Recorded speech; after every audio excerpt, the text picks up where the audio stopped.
Welcome to the industry, an Esports Insider podcast where we speak to people and personalities within the esports sector. I'm your host, Tom Daniels, and today I'm gladly joined by Charlotte Kenny, the Managing Director of Blast, who will be talking about the company's already incredibly busy 2023, which includes the upcoming Blast TV CSGO Major in Paris. We'll also be talking about the company's recent expansions and why diversification is important in the esports industry. But before we jump into the podcast, I do want to mention that Esports Insider has teamed up with the University of Warwick to host ESI Next Gen. Taking place in March 22nd to the 23rd, the event looks to unite leaders across the esports, video games, and education sectors. As such, we'll have networking opportunities and a whole host of panels. So to find out more about that event, head over to Esports Insider's website now. Now that all the introductions have been done and are out of the way, Charlotte, it's a pleasure to have you on. How are you? Hey, Tom. Lovely to be here. Thanks so much for the warm welcome and introduction. I'm really well, thank you. How are you? Yes, I'm perfect. We were saying off camera that I'm glad that I did that in one take. So I think that was amazing. I'm now having it on record. Yeah, I'm having it on record that was one take. But before we jump into actually the whole topic as a whole, I actually do want to talk a little bit about yourself. So for those who are unaware about who you are and kind of Blast and your role within Blast, do you want to give us a little bit of like a TLDR? Yeah, sure. So I'm Charlotte Kenny, Managing Director for Blast Premier. I'm in my 10th month in esports and joining Blast. I effectively head up everything to do with the Blast Premier activity and the entire business unit. Super delighted to have been joining what I think is a very special, really unique company. And background before that was traditional sports. Was business development director at Arsenal Football Club, so no sports or football jokes, please, because I am a Gooner through and through, and had previously worked in banking and utilities. So I'd say I'm a kind of corporate commercial specialist with a very strong fan focus that somehow moved into one of the most passionate, crazy and exciting industries in esports. Well, for being a Gooner, I think it's the best time to be doing podcasts, right? You know, top of the league, so it's all good right now.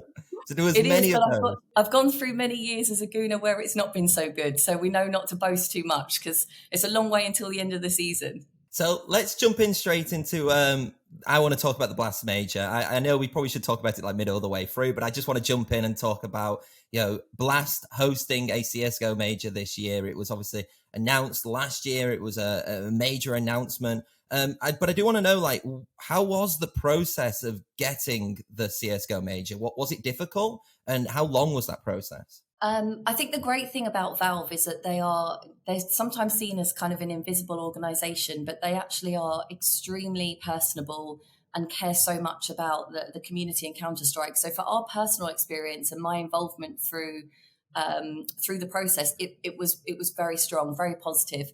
I think the kind of myth to dispel was it complex because Blast either haven't won or haven't put in for one before. There was always rumors about whether we'd put in and not been successful. And so we spent a lot of time in the company, and even before I joined, I can talk with my peers and colleagues that when we said we were going to do a major, it needed to be the right thing for Blast. And it needed to be where we felt that we could put Blast magic to the special competition. We know how important the major is. I compare it to like the Champions League final in football. It's a critical tournament. It means a lot to everyone involved. And so we had to really make more time checking with Blast that this was the right thing for us before we then even entered the process with Valve. And once we did that, it was pretty fantastic. You go through your pitching, you put forward your recommendations. Valve will grill you as they should do to check that what you're doing is sound and that it works. And yeah, we are really, really delighted to be given the opportunity to do this one. The 10th year of celebrating Counter-Strike majors. Paris will be an incredible place, and I really hope we do it justice. I'm sure we will. So was this the first time that Blast had applied to host a major then? Yes, it was. Oh, wow. So that's really interesting, actually, because I think there was obviously, like you said, there's a lot of discussion around, was this like the first of, many times that Blast had kind of applied for it? Yeah, but was it then the case of kind of building up your own product within Blast Premier, making sure that was kind of, solid and a solid foundation, building up your profile before finally taking that step in. And it must feel good to first time asking to get it as well. Yeah, but I think, as I said, of course we are delighted, but we've been very strategic and very thoughtful and considered about when and why we went for it. So you're absolutely right. Blast Premier is my baby. It's the crown jewel of Blast. It's where the entire company and business originated, and we're very, very proud of that tournament. That gives you a kind of strong platform to then build on and say, let's do the major. But we don't want to bite off more than we can chew. So we needed to make sure that we understood the market, we understood our fan base, we understand Counter-Strike as a genuine game and what it means. And then you apply that to say, right, now the major's totally different gravy. It's so big. All the stages of the competition are huge. And can we do justice and what we call the Blast secret sauce? Can we apply that to every stage of the competition? So that's been the reason that we've not gone in for it beforehand. Absolutely, we're delighted the fact that first time in and you've won, but we've got some tough competition. So shout out to the other TOs and operators that have done it beforehand, because they've done a great job, and it's not easy to get Valve to convinced that you're the right partner to go with it. And what was the decision behind then France? Because I'm really, obviously, was it always that you were going to go in to target France, or was it that there was other options you were considering, or was it that Valve kind of said it's going to be a French major? I'm really interested to see how kind of these majors are constructed. So from our perspective, we decided on Paris as the destination. I think there was lots of talk about whether it should be Copenhagen, given that's effectively our home territory, but ultimately you put the presentation to Valve, you decide where you want to take it. Europe felt like the right territory from our perspective. The fan base is so strong there. It's not that it's not everywhere else, but you've got to think about the logistics of the organization. Like I said, with all of the qualifying stages, it's lengthy, and you've got lots of players and lots of people to manage. So Europe felt like the right premise, trying to safeguard in case any travel issues. Heaven help, we're in another COVID situation, etc. So that was the kind of first piece. And then when you start looking at where do we have such an iconic city, where do we think is going to do justice to the fact that this is 10 years of Counter-Strike, where are Blast comfortable that they can operate, and all of these other component factors, plus how strong we think the fan base will be, because that's what we want. We want a really strong fan base. And so Paris and France became the number one choice. And every indicator we've seen so far in our planning, in my opinion, has given me more confidence as we've gone on that Paris is not going to let us down, and it's going to be an incredible and fantastic destination for this. Yeah, and even was it last week that you had a press conference that was talking, and it had is it Macron, the president of France, who was there as well? Like, how is it having kind of his involvement? Because obviously he's very like esports focused when it comes to kind of pushing the use with France and stuff like that. Like, was that always going to be a thing to get him involved, or was that just a thing that just happened because you had the major in Paris? I would love to say to you, Tom, that it was all my doing. I phoned up President Macron. I've got a hotline straight into him, and it was like, hey, I need to ask a favor, but not quite how it worked out. I think we've seen an emergence from a number of kind of key stakeholders, political individuals and leaders around the world, all looking at esports as a growing industry. So I think it's important to say that, President Macron had definitely gone out in 2019, I think even earlier 2021, with France's statement on their desire to be more involved in esports. And we've seen that, and we've seen it with other things. So it kind of became a synergy where we knew that there was growing interest and appetite for France to become a hub and really start to kind of build this destination for esports.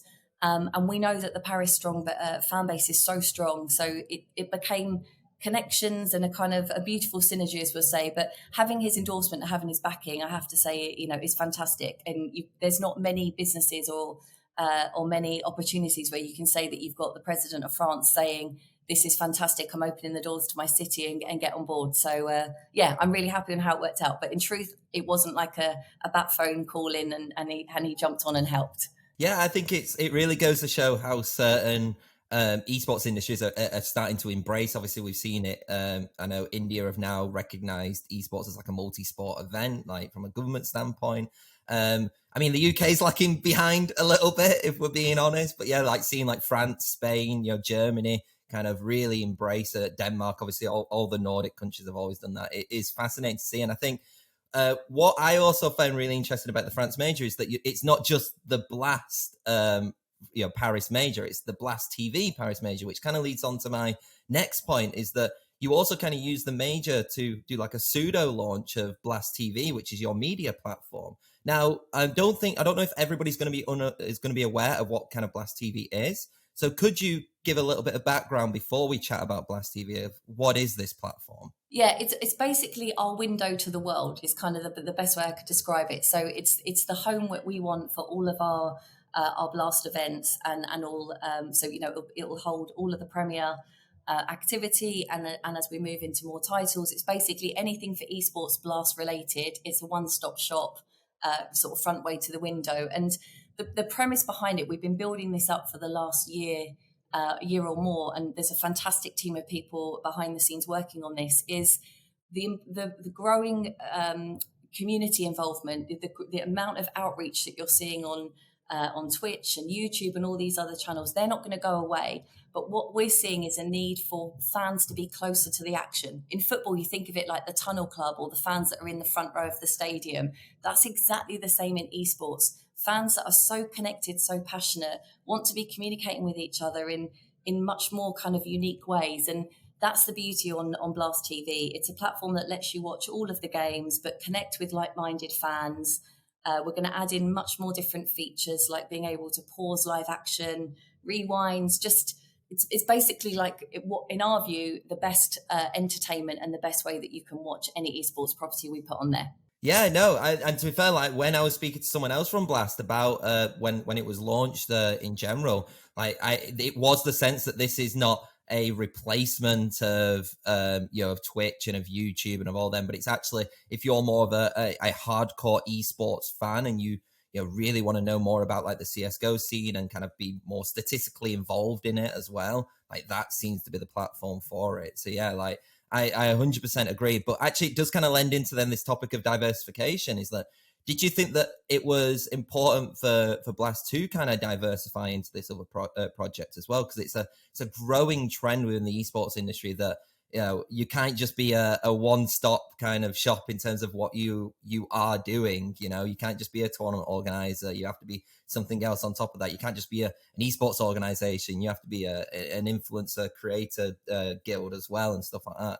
So do you think that that was also kind of a way of diversifying yourself, and that's why it was important? I think just on Blast TV, I think the first thing to say from a Premier perspective, and I'm always going to talk about my crown jewel and my baby first, but if you think we use the kind of there's two straplines we'll always say in Blast. It's next level entertainment, and that's where we want to make sure that we are, every time we're doing something, we're elevating and improving on the entertainment and the experience. And the second thing is always on. And if you look at the calendar of esports, we're on and then we're off, and then we're on, we're off. And sometimes, and I even saw over the Christmas period, especially from the World Final finishing and our spring group starting, I was missing Counter-Strike.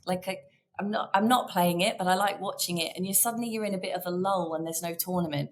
So that's the kind of premise we wanted to have with Blast TV from Premier, is how can we create this always on engagement space where fans can be watching different pieces of content, constantly engaging with it, and not just waiting for the season stop and start. Then when we look at other things, because of the success that we've had with Premier and the fact that we've been able to build up really strong relationships with other publishers, it's meant that we've had an opportunity to start saying strategically, where do we want to grow Blast? And do we want to look into other games? Do we want to diversify? And similar to the major, I think we do things that we think, A, will fit Blast's values, B, that we think will add value to our community and the core group that we've got supporting us, and see whether they're really going to add value commercially. So it's not about trying to get every game, every title and be the biggest. We want to be the best, and that means that we're really selective. But look, we've had a fantastic couple of years, and specifically last year, running FNCS, one of the biggest opportunities that we had to put. It was like there was over 100 players, I believe, in Raleigh. On the biggest stage I think I've ever seen. It was immense. But being able to work with Epic and do all of that piece, we're just about to go into some partnerships with Ubisoft and Rainbow Six, and We've worked with FIFA previously. So there is 100% diversification there. But I would say from Blast side, it's always when it fits and does it work for us and the community. Yeah, but I think one thing that I do actually want to touch on with that, because I think it's really important to see that you are branching out into other esports titles personally, but I do want to quell some worries that some people may have in the fact of how do you balance kind of expansion and growth alongside kind of making sure that you're not going too thin, in the sense of like, are other products going to be affected because of kind of being spread too thin? Yeah, how do you kind of combat that when going into other titles? And I think that's a great question, which is why we said that we're quite considered and selective before we say we want to put our hand up and pitch for new properties, because my whole remit, as I said, is Blast Premier, and I'll keep repeating it because I'm very proud to be at the helm of this. So my entire day job and everything that my team work on is Blast Premier, and making sure that that becomes and remains the crown jewel of our business. It's how Blast was founded. It's our number one baby, and we're not going to ever lose focus on that. So I hope that will dispel that kind of first worry you've got there. But obviously, as we've grown, I mean, in the last 10, 11 months since I've been in Blast, we've grown in our headcount, we've grown in our operations. As you start to scale up and we become more successful, it means that you can then flex into other titles and diversify. So I think we're quite strategic. It doesn't mean we get absolutely everything right, but we do really spend a lot of time operationally working through, as a team, do we think we can deliver on this and deliver it to the Blast quality? That's the key thing to say, is we don't just want to take stuff on to say that we're doing all these different titles and we've got all of this diversification. We've got to make sure that the Blast brand values and the Blast USP can go across every title that we do. So it means we say a lot to stuff. We say no to a lot of stuff internally before we then say, yeah, we're ready to do it. And of course, we're going to get things wrong. I'm sure for my team that will be listening, they'll say you're working us far too hard. So we're doing a lot. We're doing a huge amount. We've had a really, really strong year. 2023 is going to knock the socks off 22. I mean, I honestly look at the schedule sometimes and think, what are we doing? We are crazy. But we love it. And if we didn't think we could do it and do it justice, we wouldn't be putting ourselves forward. Mm-hmm.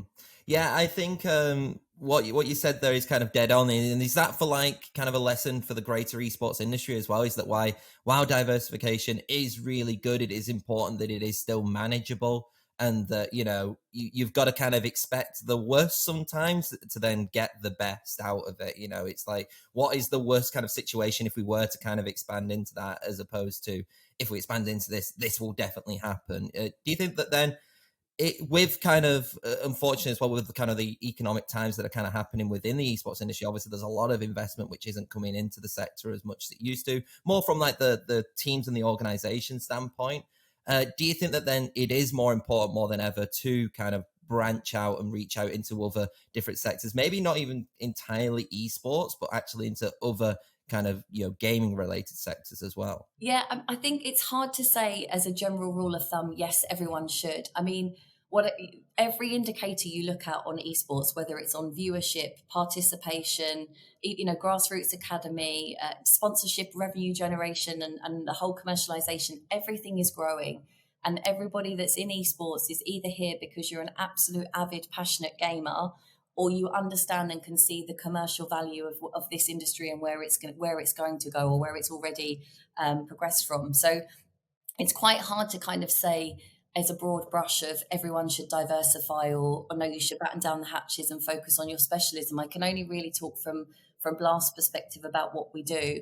I think what I would say is that the ecosystem and the industry is still quite new. Like it's 10, 20 years old, depending on who you talk to, or really only 2 years old, depending on who you talk to. And even the team development and the academic, I call it the grassroots, and the pathway to the professional standards, all of that needs an overhaul. So it will come. I think there's value in certain tournaments and operations and activities happening that are not perhaps at the standard that you want, because it's an attractiveness and it's a kind of a lesser barrier for other people to get involved.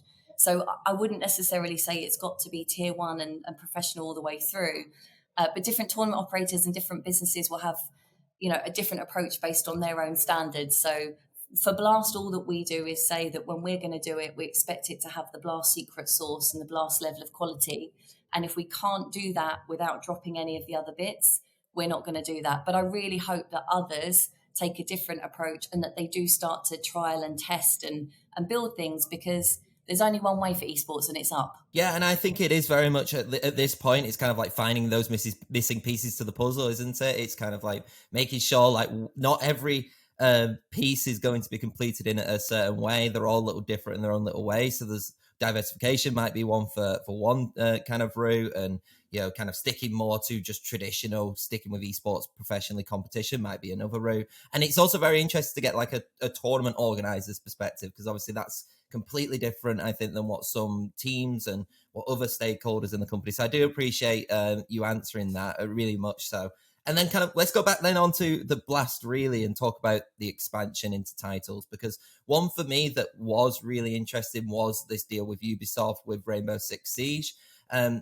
Obviously, is it a little bit easier with it being another FPS title to kind of go in terms of having that expertise in CSGO to kind of bring that across into Rainbow Six Siege? Or is it completely different because it's a completely different game publisher? I would like to say it's easier because of the experience, but in reality, it's not. I think the experience and what makes it easier is actually the understanding of the tournament. But part of what I think Blast does so well is that we spend time really understanding not just the publisher, but also the game, and then the audience and the community surrounding that. So you might be an FPS fan, but it doesn't mean that you're playing Rainbow Six and Counter-Strike. You tend to see that you've got diehard fans in this space and other fans in that. So I think just taking a second to stop and not assume that an FPS fan is going to be working or thinking and operating in the same way has really helped us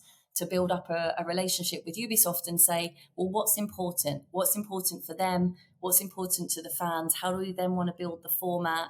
What does the whole tournament operation and structure look like? And that's where we've kind of been on the journey with them. I think we are all so delighted with the partnership that we've got with Ubisoft. I think we're really excited that our fan first mentality will play out strong and well with the tournaments that we'll unveil this year. But it's because we take that second to stop and think and really try and understand our audience before you then start modeling what does a competition structure look like and how do you commercialize it and all the other stuff that you have to do. And obviously I don't want to put you on the spot here, but in terms of like how many different titles actually are, I think to get like the audience understand that, how many other titles are kind of Blast involved in then for 2023? I think we have, I'm always going to say Blast Premier first and foremost. That's our number one. I always say that. We have the Blast TV Major, we have FNCS, with Rainbow Six, we had FIFA, and we've done some previous kind of work around Valorant. So you could probably say four is our main base, with Premier number one. Yeah, I mean, I do want to talk about Premier now. I think we've held off on Premier a little bit long enough. I do want to mention Premier. How do you continually develop Premier? Because obviously, right from the beginning, even that I know there was a little bit of an unsurety about kind of Blast Premier right from the beginning, but it seems that kind of reputation changes. Well, it has changed, I think, as the Blast Premier has kind of developed. How do you continue to develop Blast Premier and kind of gain support from the fans and gain more of a trust from these fans as well? I think I cannot take any credit, but I need to do a shout out to the fantastic team that work with me and support me on Blast Premier. We've got some of the best brains and creatives I've ever seen in any industry, to be fair. And even when we're having some commercial conversations with broadcasters and publishers, some of the ideas that come out from our team, they're just like, you guys are unbelievable. So I shout out and credit to my team, I need to say, because it's unfair of me to sit and take any credit. But I think, as I said with Rainbow Six, what we do is spend a lot of time working out what is it that we know that our fans want. So we're quite heavy involved in our research and community engagement to just know the bits that they like. We take a lot of time after we've done the live events to do a bit of a lessons learned and a review. What was the crowd experience for those that were in the arena, wherever they were in the world? What was the audience looking and feeling like when they were online? How do we make sure that wherever you're watching or how you're watching, you've got the same kind of uh, elevated experience, as we said, every single time. It's what can we do that was better and different from last time? And I think just knowing that and having some super avid CS fans means that we know the stuff that fans like. We've got fans in our business, and it is a fan first mentality. And that makes it so much easier, because if you really know what you're talking about and you really know what's important, it means that we don't waste time making wrong decisions or things that just won't add value. And that's really where the whole premise of Blast TV came about, is people want to watch things and engage in different ways. So let's give them options and choice. So I'm excited for 2023 when I see some of the things that the team have developed, like the Weatherman segment and trying to do more education on the in-game experience. When I see, I don't know if you saw in Copenhagen in our full final when we do the show matches, it's a bit fun to try and do different things. They had live smoke with Lord Nicholas Bentler in there. It's one of the bizarrest experiences I've ever seen. But it's just basically, how can you make it so that where the fans are, wherever they are in the world and however they're consuming it, how can we make them feel and be as close to the players and that professional competitive action as possible? And we're having conversations a minute around like data wearables that you see in football. What would we do around camera technology that you could, track the players' eye retina movement and how fast they're clicking on the mouse? And it's there's a lot to come. So watch out for that in a future weather segment that's somewhere along the line. But yeah, we understand the game, we understand the audience, and then we try and just make it as fun and entertaining as we can. And I guess it is like for any kind of new tournament when they came in from the beginning, there's always a bit of a standoffishness. It feels like that from esports in general. It's very loyal. It's very, it's a very hardcore fan base to a lot of people. So it is about gaining that trust. But then have you seen that as you kind of have gained that trust through Blast Premier and up until now, like you kind of realize that audience kind of sticks with you throughout? Is that something that you've kind of realized in terms of like the loyalty of esports fans, especially through your development of Blast Premier? 100%. And I think it's critical. That's what we do, right? If we didn't have the fans and we didn't have the audience, I wouldn't be sitting here talking to you on this podcast, and we probably wouldn't have a job. So it is, I know I've used the reference fan first a lot, but it is part of our mantra in Blast, because it's the raison d'etre and the reason that we're here. I think from our side, the challenge you're always going to have is when we announce a location, and as we move forward on 2023 and for future years, we want to be in every city and every location we can, because we're seeing increasing growing fan base around the world saying, I can't travel from North America to Europe, so can you do something here, as an example? But we also want to keep that loyal fan base that we've built up and we've worked so hard on. And that doesn't matter whether you're in Sao Paulo or you're in London. So it's quite tricky because we only have a certain amount of events a year. You only do 3 finals at the moment with an audience. So how can I appease everyone? That's the bit that's really hard. And that's why when we're working through on the product design, we're trying to make sure that if we've gone to a new destination, we think about that local fan base, but we never ever lose sight on all of the millions of fans that are watching on home, because they're our loyalists. They're the repeat customers. They're the ones that we're doing it for. It's hard. Yeah, no, I can imagine it, and I'm gonna throw a question here as well, because obviously we're both UK based. Obviously, Esports Insider is UK based. There's been a lot of developments, especially from like tournaments coming to the UK. We see MSI, which is now being held in London. Apex Legends, I believe, are doing like all of their majors in London as well. Was the thoughts of potentially going to the UK, or is there any thoughts of in the future going more into the UK scene, especially given that we're seeing other titles start to come in now? Yeah, definitely. I think you said it really well in the earlier part of the podcast, that London has been a little bit slow, or the UK very much. And I think by their own admission, not speaking for them, I think they would say that they've been a little bit behind the curve. So there are always active conversations. Of course, I would love to be doing a Blast Premier event or any Blast event in London.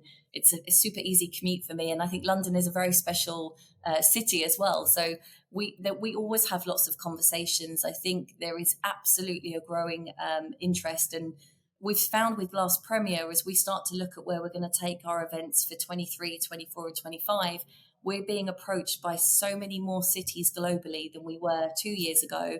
actually asking and almost bidding to us to say, can we host your tournaments, and we'd love you to come to us. So it's definitely shifting. I think London have woken up, and it's great to see the titles and the events that they've put on.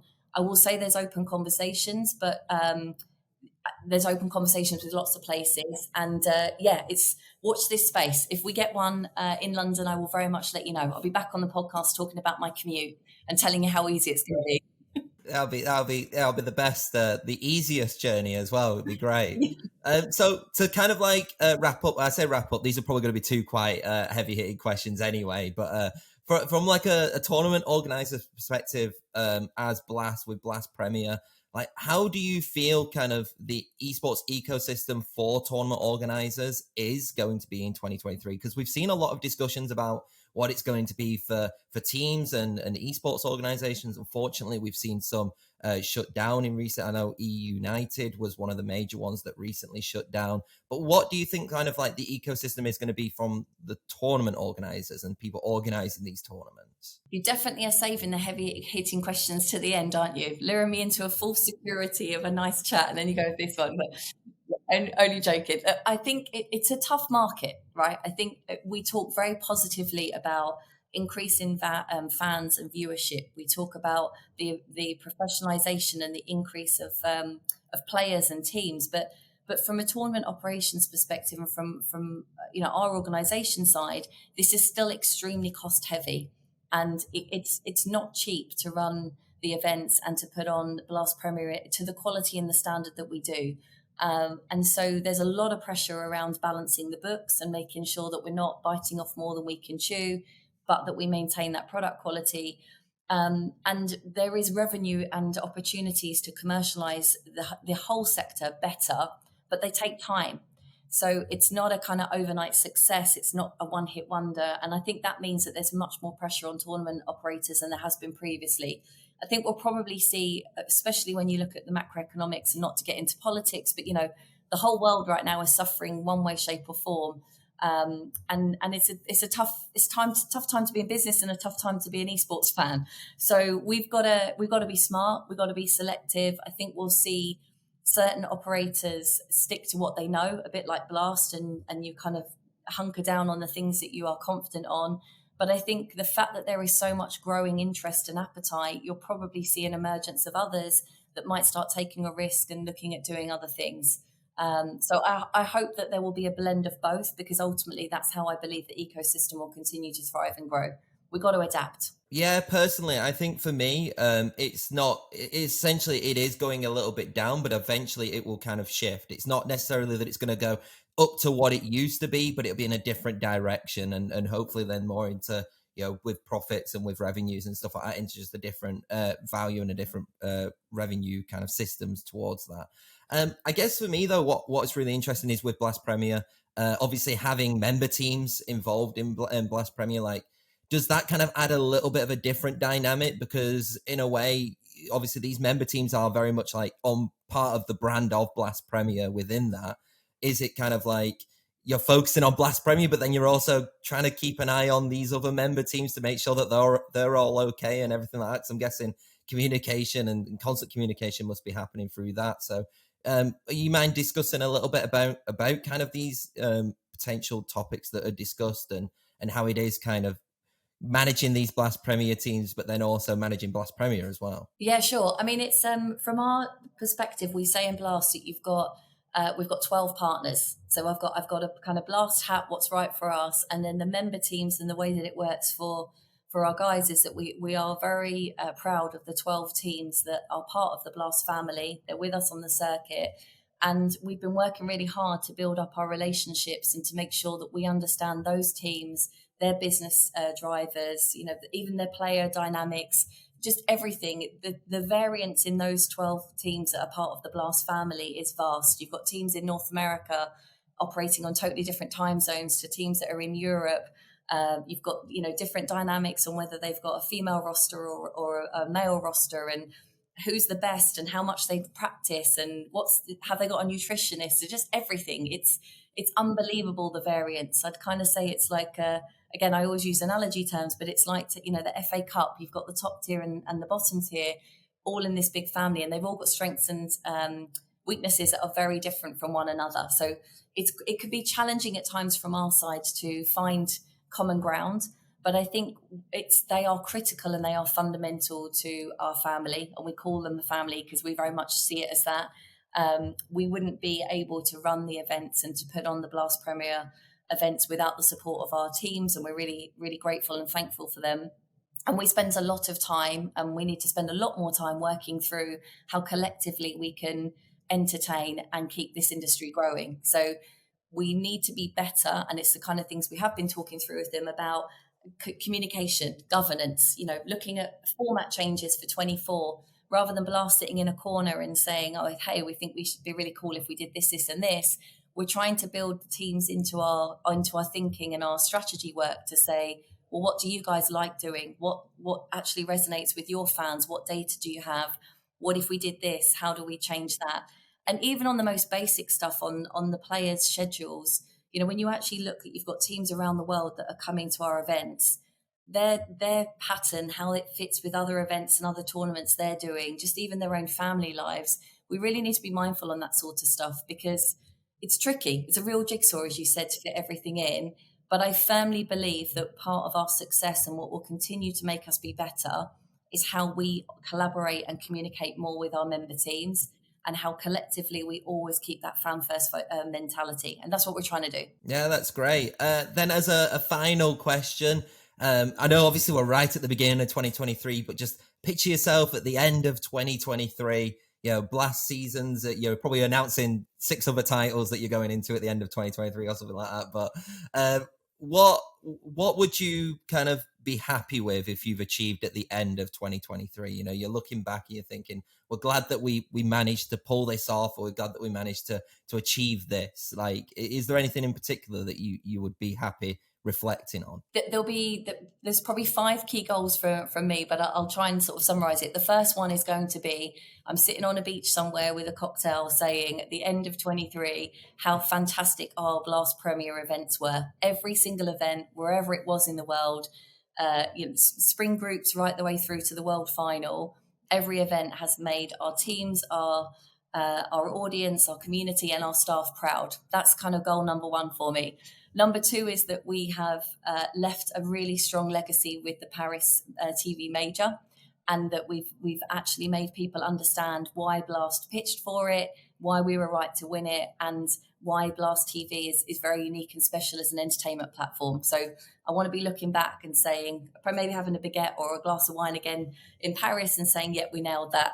And I think on the other ones, we want to be saying that we've built really strong relationships with our publishers. So with Ubisoft, with Epic and the others, I would love to be sitting there saying that those publishers and our fan base trusted in us to deliver the events and the tournaments to the standard that they expect and need from us. That's the best way I can summarize the others. I want to make sure that we have a very, very strong partnership with our member teams. And at the end of the year, they feel that it has been a partnership and that we've worked really well together. And lastly, I'd love to be looking here and saying, here's all the metrics that we've smashed, whether it's commercial, whether it's audience, whether it's, just have London and other cities come forward and said, hey, 2024, we want to have you here. Just knowing that all of the metrics and all the targets say, yes, yes, yes, you've done the right thing. That will mean that I might upgrade my glass of wine or cocktail to a bottle of champagne. We'll see. It's always alcohol related, you can tell.